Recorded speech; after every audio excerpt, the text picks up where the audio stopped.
were once a people rooted in rhythm, language, and structure. The Yoruba, one of the largest and most culturally rich ethnic groups in West Africa, were more than a tribe. They were a civilization. Their cities were well planned, their spiritual systems deep, their arts refined, and their identity unshakable. They built kingdoms like Oyo, Ife, and Ijebu, not just with brick and stone, but with wisdom, honor, and tradition. Their rulers led not only with power, but with consultation and reverence. Elders were listened to, ancestors were remembered, and each child was seen as a thread in a vast cultural tapestry. The Yoruba way of life was holistic, balanced, and intentional. But history would deal them a blow so heavy, it would scatter their names across oceans and fracture their identity across generations. When the Atlantic slave trade reached its peak, the Yoruba were among those brutally pulled from their lands. Families were ripped apart. Children were torn from mothers, and lineages that had remained intact for centuries were suddenly erased from the land of their birth.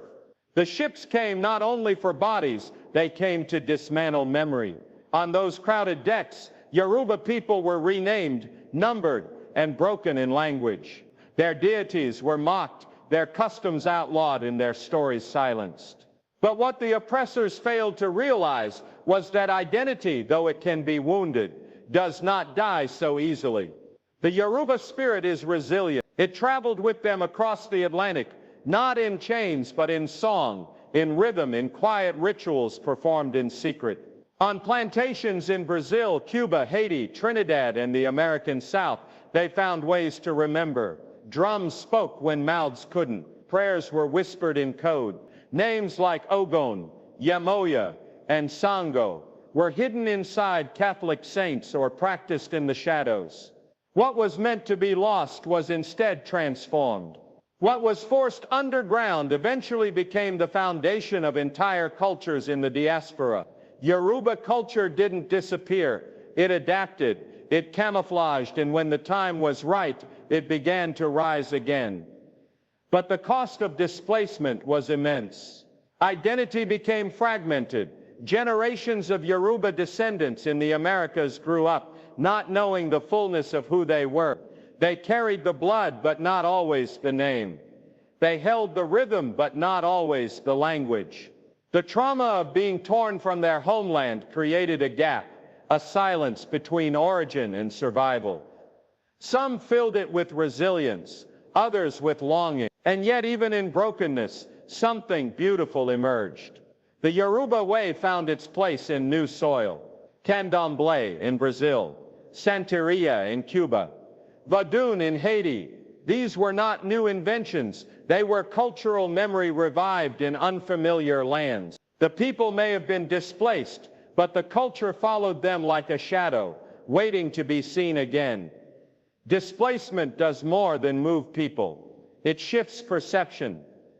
It distorts the mirror through which one sees self. Many Yoruba descendants in the Americas were taught shame before they ever learned pride, taught to forget before they even knew what they were supposed to remember. Colonial systems didn't just take names, they replaced them. Language, music, spirituality, and family structures were all labeled primitive or demonic. The Yoruba who once walked with pride in royal courts and bustling markets were now reduced to whispers in the back rooms of forgotten places. Yet in those whispers, something sacred survived. To understand the displacement of the Yoruba is to understand that history is not just a record of dates. It is a story of survival. It is a journey from fragmentation to restoration. Today, in places far from the streets of Abadan or the temples of Alife, Yoruba identity is being reclaimed. Young people in Bahia, Salvador, Port-au-Prince, and New Orleans are tracing their roots back to the wisdom of their ancestors. They are learning the language, honoring the Oriazes, and reviving customs once beaten out of their forebears. The distance between past and present is closing, and what was once scattered is slowly becoming whole again. This is more than cultural pride. It is healing.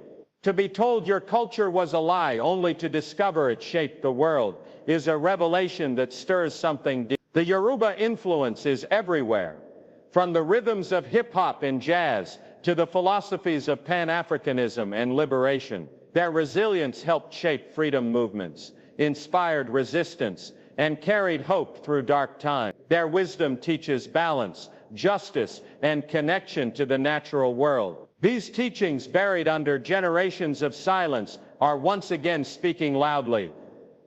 The story of the Yoruba is not just African history, it is global history. It is a reminder that the roots of a people cannot be cut by ships or chains. It is a reminder that what was meant to be erased can be rewritten in gold. Every time a drum beats in Havana, a name is spoken in Yoruba in Rio, or a prayer rises in Lagos, the displacement loses power. The past begins to heal, and the world gets one step closer to the truth. The Yoruba were not simply survivors of slavery, they were innovators of survival. Their descendants turned pain into poetry, loss into legacy, and absence into present. They taught the world that identity once scattered can be gathered again, that the human spirit, when tied to purpose and memory, cannot be defeated, and that a name taken is never truly lost if there is someone left to speak it again. So to every young person wondering who they are and where they come from, know this: the Yoruba story is your story too. Whether by blood, by culture, or by shared struggle, it reminds us that we are all fragments of something ancient and whole. It reminds us that dignity can be buried, but not destroyed. And it calls us to rise, not in anger, but in remembrance. To rebuild not by imitation, but by reconnection. And to move forward not as orphans of history, but as heirs of truth.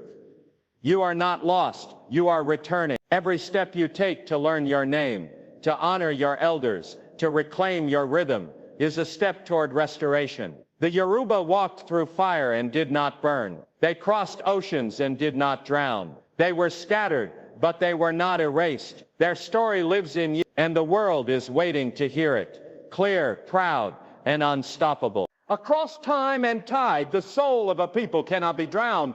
As Yoruba men, women, and children were forced onto ships and dragged across oceans, those who enslaved them believed they had stripped them of everything: land, name, family, even belief. Yet hidden beneath the weight of iron chains and beneath decks soaked in salt and sorrow, something unbreakable remained.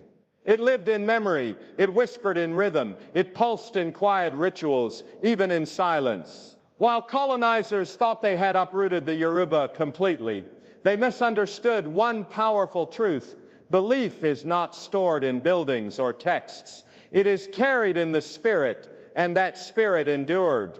The Yoruba worldview was not confined to any one place. It existed in balance, in the connection between the seen and unseen. It taught that life is a circle, that death is not an ending, but a return, and that every individual walks with divine guidance. The people believed in forces of nature known as orishas, divine energies, that guided and protected humanity. These orishas represented rivers, storms, iron, fire, fertility, love, justice, and wisdom. They were not distant gods. They were part of everyday life. Through rituals, dance, sacrifice, and offerings, the Yoruba kept these forces in harmony. The priests and priestesses, the Babalaos and Iyalos, served as keepers of this knowledge, guiding communities through the wisdom of Ifa, the sacred divination system passed through generations. When Yoruba people were scattered across the Americas, their sacred order was challenged, but it did not vanish. On plantations where enslaved Africans were forbidden to speak their language or honor their answers, they concealed their traditions within the symbols of the dominant faith. Orishas were matched with Catholic saints: Shango with Saint Barbara, Yamoya with Our Lady of Regla, Ogun with Saint George. These connections were not random. They reflected a deeper understanding that energy, no matter its form, remains divine. By cloaking their deities in familiar European iconography, Yoruba descendants preserved their roots while surviving in systems that sought to erase them. In Brazil, enslaved Yoruba and their descendants gave rise to candomblé, a faith deeply tied to ancestral memory and spiritual continuity. In Cuba, Santeria emerged as both resistance and remembrance. In Haiti, where various West African groups converged, Vodou took shape, rooted in the same cosmology, reverence, and ritual practices of their shared heritage. These were not distortions of the old ways. They were cultural survival. They were proof that faith is fluid, that the sacred travels through sound, scent, gesture, and devotion. Even when separated by geography, Yoruba descendants found each other through ritual, prayer, and rhythm. The drum became a vessel. Each beat called down spirit, told stories, preserved names. Even when speech was forbidden, the drum spoke. Its language was tone and tempo, and it carried messages older than borders. Through music, Yoruba spirituality found new soul. In Afro-Cuban ceremonies, in the streets of Salvador, in the heart of New Orleans, the echoes of the Yoruba Orisha resounded. And as generations passed, the descendants of those scattered began to feel the pull of something ancient. Without fully knowing, many were already living the culture in dance, in dreams, in instinct. Even without formal names, they carried the blueprint. There is power in preservation, but even greater power in adaptation. Yoruba spirituality did not fossilize, it evolved. The rites continued in homes, in temples, in forests, and behind closed doors. Offerings were still given, divinations were still cast, songs were still sung, and slowly, across centuries, the cultural thread was never severed. Even in moments of suppression, when authorities tried to outlaw these faiths, when elders were persecuted, when ceremonies were banned, the people refused to forget. They passed the knowledge quietly, they taught through gesture, they remembered in movement. And what once survived in secret began to bloom again in the open. Now in the modern world, descendants of the Yoruba diaspora are awakening with urgency across continents. People are learning the language of their ancestors, reclaiming names, honoring Orisha openly, and reuniting with communities they never thought they'd find. The traditions that survived slavery, war, colonization, and silence are being lifted with pride. What was once practiced underground now finds its place in temples, universities, festivals, and cultural centers. These ceremonies, once punished, are now honored. The sacred songs, once hushed, are now recorded. The names, once stripped away, are spoken again, loudly and without fear. To look at the survival of Yoruba spirituality is to witness a miracle of memory.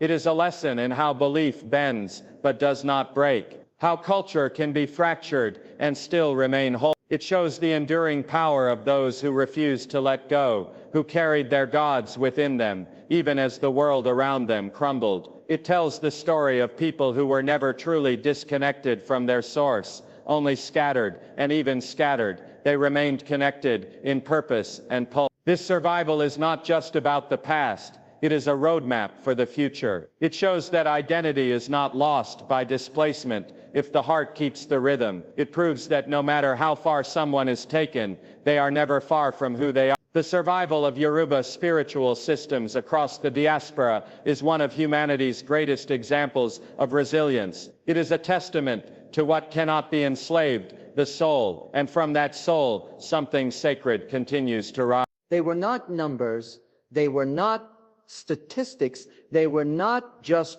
laborers for foreign fields. The Yoruba, once proud and rooted in language, memory, and divine order, became strangers in lands where their voices were silenced and their names rewritten. Men who once walked freely under the sun of Ostrava renamed without consent. Women who spoke the tonal elegance of Yoruba were told their tongue had no value. Children born into rich ancestral legacies were forced to answer to names that bore no meaning to them. What was once sacred was labeled savage. What once connected generations was dismantled with violent intent. The goal was not just physical domination, it was the annihilation of identity. Erase the name, break the language, scatter the memory, and perhaps the spirit too would bend. But the spirit did not bow, not fully, not forever.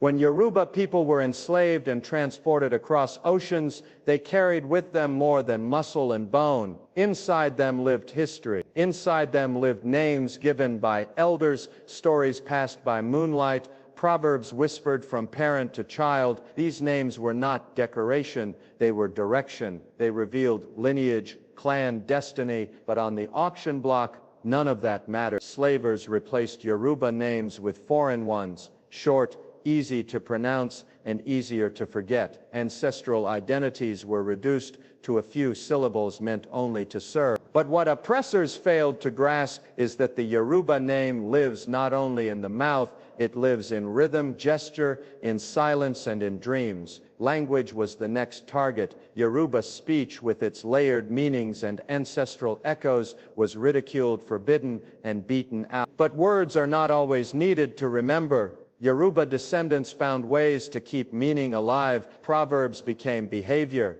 Greetings turned into gestures. Silence took the shape of understanding. Oral traditions did not disappear. They adjusted. Memory became embedded in rhythm, in food, in music, in ceremony. What couldn't be said openly was encoded. The elders would hum melodies that carried the tones of old prayers. The women would weave patterns that mirrored ancient symbols. The young would dance steps they didn't fully understand, yet somehow knew. Cultural resurrection began quietly. In Cuba, Brazil, Haiti, and the American South, Yoruba spirits re-emerged under different names. The enslaved hid their old gods beneath new images. They called Sango by the name of a Catholic saint, but in their hearts they knew who truly answered. The names had changed, but the reverence had not. Yoruba people remembered what they were told to forget. In the plantation fields, they sang songs with double meaning. In their kitchens, they cooked with ingredients that reminded them of home. In dreams, they saw visions that reconnected them to places they'd never seen, yet deeply felt. Generations passed. And though many no longer spoke the language or knew the names of their great-grandparents, something inside them still pulsed. A drumbeat, a sense, a longing for something unnamed but not unfamiliar. In the Americas, descendants of Yoruba ancestry began to question the names they had inherited. They looked at the surnames forced upon their families and realized these were not roots, they were residue. They searched old records, they listened to family stories, they traveled, they listened, and slowly they began to reassemble what was broken. They changed their names. They reclaimed ceremonies once performed in hiding. They spoke Yoruba again, not fluently at first, but with courage. They wrote poetry and songs that honored gods whose names they once feared to say aloud. Even those who didn't know their Yoruba blood by lineage felt the call, because Yoruba identity, once fractured, had spread through culture. Its rhythms shaped music across continents. Its patterns influenced style and symbolism. Its worldview, one of balance, respect, and connection, began to rise in classrooms, books, and hearts. The identity that was meant to be erased became a seed. That seed, scattered across the Americas, grew in new soil. It grew in resistance. It grew in pride. It grew in those who refused to accept a history written by the hand of oppression. This journey of erasure and resurrection is still unfolding. For many, the scars of renaming remain. Families still carry surnames from slaveholders. Entire generations still carry gaps in their lineage. But there is a shift. Now there is hunger for clarity, for connection, for truth. Across continents, Yoruba descendants are unlearning lies and seeking wholeness. They are tracing their roots through DNA, language classes, cultural exchanges, and ancestral rites. What once lived only in secrecy now finds the light. Yoruba names are being spoken again, not as shadows but as shields. The children of the displaced are speaking with voices their ancestors were denied. This is not just a story of suffering, it is a story of survival and revival. A people who were renamed without consent have renamed themselves with pride. A culture nearly lost has returned stronger, deeper, wiser. In every reclaimed name, in every rhythm that echoes across the diaspora, the Yoruba rise again, not just as memory but as movement. The world may have tried to forget them, but they never forgot themselves. Across continents and centuries, fragments of Yoruba culture survived the brutality of captivity, the violence of separation, and the silence of historical erasure. As ships carried millions away from the coasts of West Africa, they transported more than labor. They carried memory, customs, taste, rhythm, and belief. While colonizers saw nameless cargo, what crossed those turbulent waters was the spirit of a people who knew who they were, even as they were told to forget. In Brazil, Cuba, Haiti, and the United States, Yoruba traditions were not erased. They were adapted, woven into new realities, where survival became an act of defiance and cultural memory, a quiet rebellion. What followed was not a simple transplant of customs, but a cultural evolution, rich with ancestral echoes. In Brazil, especially in Bahia, the Yoruba legacy thrived in candomblé, a faith that preserved orishas and rituals even under fierce Catholic oversight. Songs in Yoruba are still sung during ceremonies. Altars to Aksum, Ogum, and Iansa still receive offerings, just as they did in West Africa. Beyond religion, Yoruba influence lives in the seasoning of stews, the swaying of hips in samba, the head wraps worn in celebration, and the sacred beats of the atabaki drum. It is in how elders are honored, in how the community gathers during crisis and joy, and in the resilience of women who carry strength in both voice and silence. Brazilian culture may have masked Yoruba origins with other names, but the essence never faded. It breathed in the kitchens, danced in the streets, and whispered in the language of survival.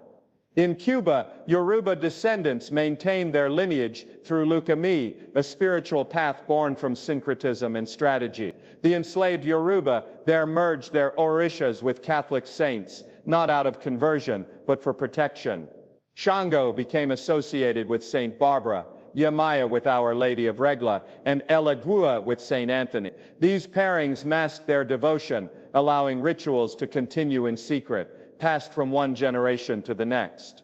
The ceremonies remained vivid, with chants, drumming, offerings, and initiation. Lukumi wasn't merely a remnant, it became a new expression of Yoruba spirituality, adapted to a new land, but rooted in the same soil. Even today, Cubans who follow the Orisha tradition often know the prayers by heart, sing in Yoruba, and feel their ancestral energy surge with each beat of the bata drums. In Haiti, Yoruba cosmology intermingled with that of the Fon, Congo, and other African peoples to shape Vodou. Though it's often misunderstood, Vodou holds a sacred order, born from the collective memory of Africans, forced to build a world in someone else's image. Spirits known as La, many resembling Yoruba Orishas in personality and function, became guides for the living. The memory of Ogun, the deity of iron and war, persists in Ogo, as Ili, tied to feminine energy and love, carries traces of Osh. Rituals, possession, and sacred music continued to act as pathways between the seen and unseen, reminding everyone present that the past had not disappeared. It had transformed. In Haitian Vodou, Yoruba tradition flowed not as a copy, but as a pulse woven into a larger symphony of spiritual resistance and cultural genius. In the United States, where African religious practices were more aggressively suppressed, the Yoruba influence hid in deeper folds. It seeped into the roots of blues, jazz, gospel, and later hip-hop. It whispered through field songs sung beneath scorching suns, through the call and response structure of spirituals, and in the deep reverence for rhythm and collective healing. Though fewer open Yoruba rituals survived on plantations in North America, the essence moved underground. Over time, as diasporic connections strengthened, Yoruba practices re-emerged in African American communities, searching for roots and meaning beyond slavery. The Black Arts Movement, Pan-African activism, and academic curiosity reopened doors that had been forced shut. African Americans began to learn the names of the Orishas, to take part in initiations, and to seek guidance from the wisdom preserved across generations. In New Orleans, Miami, and Harlem, Yoruba revival is not a trend, it is a reconnection. This legacy is not static. It continues to evolve, shaping identity, art, resistance, and community wherever it touches. From the embroidered garments of priests in Salvador to the chants echoing in a Havana temple, from the veves drawn on Haitian altars to the spoken word poetry of a Harlem youth invoking ancestors. Yoruba tradition continues to breathe. It is seen in choreography, in food traditions, in family naming systems, and in the quiet decision to honor what was once stolen. Yoruba presence survives in fragments, stitched into flags, poured into libations, echoed in drums, and these fragments form a full picture when gathered across the Atlantic. Though the path from Ile-Ife to Port-au-Prince, from Oyo to Bahia, from Lagos to Louisiana is marked with pain, it is also lit with perseverance. What was broken was never truly destroyed. What was renamed was not forgotten. Each cultural practice rooted in Yoruba thought is more than heritage. It is resistance, affirmation, and continuity. Across oceans, Yoruba descendants have built a mosaic that honors their past while crafting their future. Their traditions may have adapted, but they did not disappear. Through migration, hardship, and memory, they made sure the Orisha still dance, the drums still speak, and the ancestors are never far. Across generations, a quiet hunger has grown, not for food, but for belonging, for roots, for meaning. In the hearts of countless descendants of the Yoruba scattered across the world, that hunger was never fully named. It pulsed in the background of everyday life. It stirred when old songs played. It awakened during dreams that seemed to come from somewhere older than memory. For those whose ancestors were taken across the ocean in chains, what remained was often only fragments. A word here, a recipe there, a rhythm that felt instinctive. Many did not know the name Yoruba. They only knew a longing, a sense that something had been taken, something they were born yearning to recover. Time passed, but that quiet desire never disappeared. Instead, it began to gather strength. In Brazil, young people in Salvador began learning the language of their ancestors, not just from textbooks, but from elders who never forgot. In Cuba, Santeria communities began openly teaching the deeper meanings behind ceremonies, long practiced behind closed doors. In Haiti, rituals once hidden in forests are now preserved with pride and studied in universities. In the United States, black youth whose parents never spoke of Africa are now tracing their bloodlines through DNA, discovering that what once seemed distant is as close as the drumbeat in their chest. This revival was not accidental. It was born from pain, resilience, and a deep human need to feel whole. It was sparked by movements that challenged silence and erasure. When young people saw statues fall and heard lies unravel, they realized that knowing who you are is not only empowering, it's revolutionary. The process of reclaiming Yoruba identity has not been easy. Many have had to unlearn the myths fed to them in school, on television, in religion, and in history books. They've had to confront a truth much deeper than dates and timelines. The story of the African diaspora is not just one of suffering, it is one of brilliance, adaptation, and return. With each step taken toward Yoruba identity, something powerful happens. An elder shares a story that was never told before. A name once hidden in shame is spoken with pride. A ritual once forgotten is performed under the open sky. People who once felt rootless realize they come from a lineage that includes poets, healers, warriors, diviners, and builders. This awareness changes how they walk, how they speak, how they raise their children. It brings a sense of connection that is deeper than nationality or passport. It is the connection of spirit to history, of present to past, of soul to soil. This movement is happening not just in individual hearts, but across communities. Yoruba descendants are building institutions, reclaiming sacred sites, opening language schools, and forming cultural alliances that stretch from Lagos to London, from Bahia to Brooklyn. The diaspora is no longer waiting for validation. It is creating its own narrative. Social media has become a bridge, allowing people thousands of miles apart to share chants, rituals, oral histories, and rediscovered truths. A girl in Atlanta can learn from a priest in Ioli. A boy in Port-au-Prince can connect with a scholar in Abuja. In this digital age, the Yoruba world is no longer fractured by borders. It is linked by intention. Yet this reclamation is not about nostalgia. It's not about copying the past exactly as it was. It's about honoring its essence while allowing it to breathe in new contexts. The young who embrace Yoruba identity are not trying to return to the 15th century. They are building something for the 21st and beyond, something that reflects both ancestral wisdom and modern strength. They are shaping a Yoruba identity that speaks to the challenges of today, the fight for justice, the healing of trauma, the power of community, and the celebration of culture in all its forms. There is also healing in this journey. For generations, Yoruba descendants were taught to be ashamed of their origins. Their names were mocked, their beliefs called backward, their features deemed undesirable. Many grew up believing their history began with slavery. But as they uncover the truth, they realize they descend from people who had empires before Europe had cities, who governed with councils and elders, who valued harmony, who understood the stars, and who honored the earth long before such things became fashionable. Relearning this is not just academic, it's emotional. It fills the gap left by loss. It replaces confusion with clarity. It turns pain into purpose. This process of rebuilding Yoruba identity is not about being exclusive, it's about being expansive. It welcomes all who carry the spirit, the blood, the memory, the desire to remember. It teaches that identity is not always neat or pure. It is layered, evolving. And even if one does not know their direct lineage,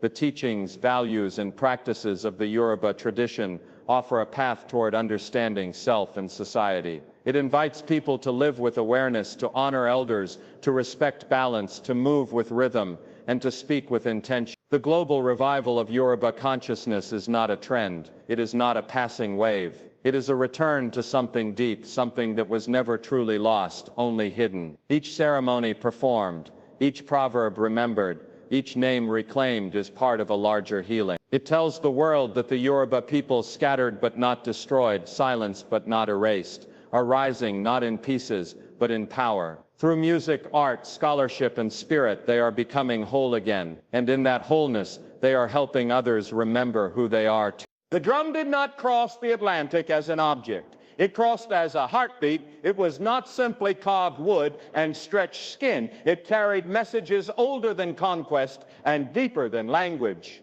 Among the Yoruba people, sound was never for entertainment alone. Each beat of the drum had intent. Each rhythm held knowledge. It was a voice for those without words, a signal for gatherings, a memory keeper for generations. When the ships took the people, they could not steal the rhythm within them.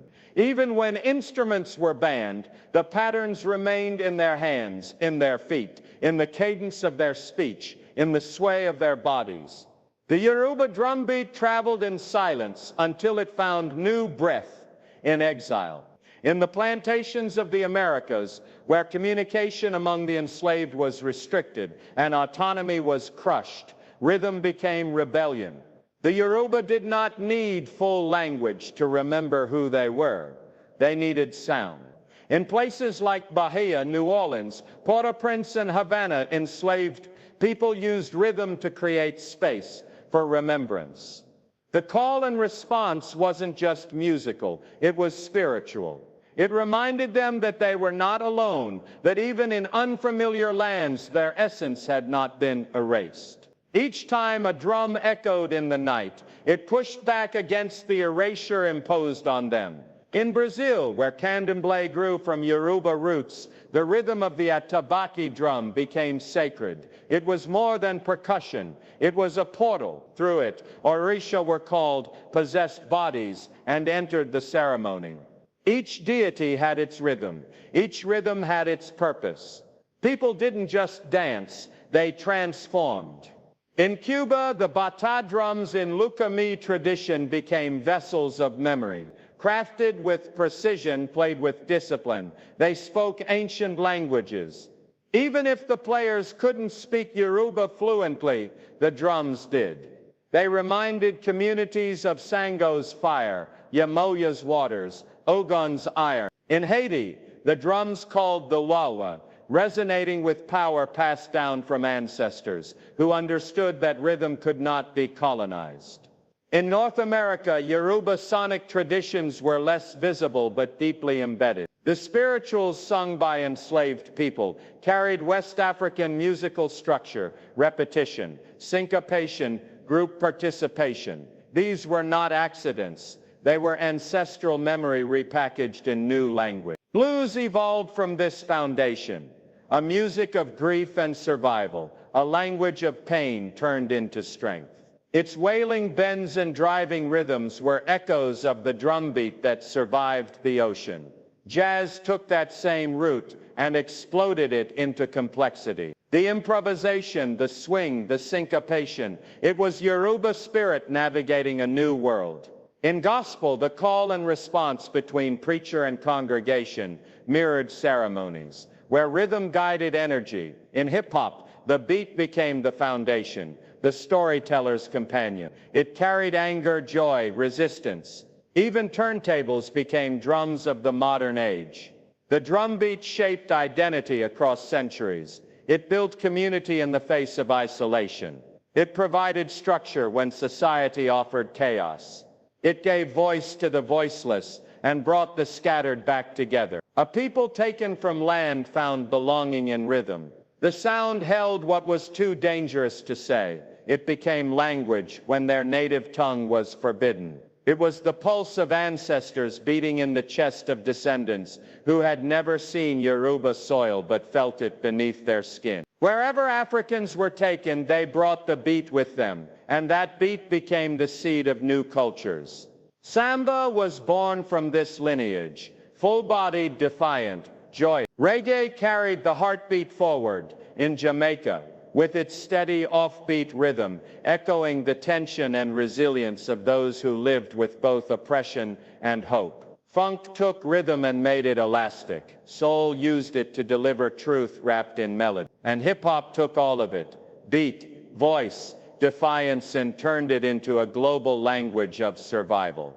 The foundation of each of these forms is not simply creativity, it is memory. It is the Yoruba drum, repurposed and revived. And as the diaspora continues to awaken, so does recognition today. Scholars, musicians, and elders across the globe are reclaiming the Yoruba roots of the world's most influential sounds.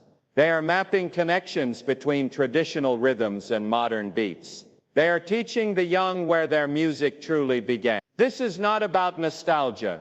It is about restoration. It is about giving credit where it was stolen and honoring what endured despite attempts to destroy it.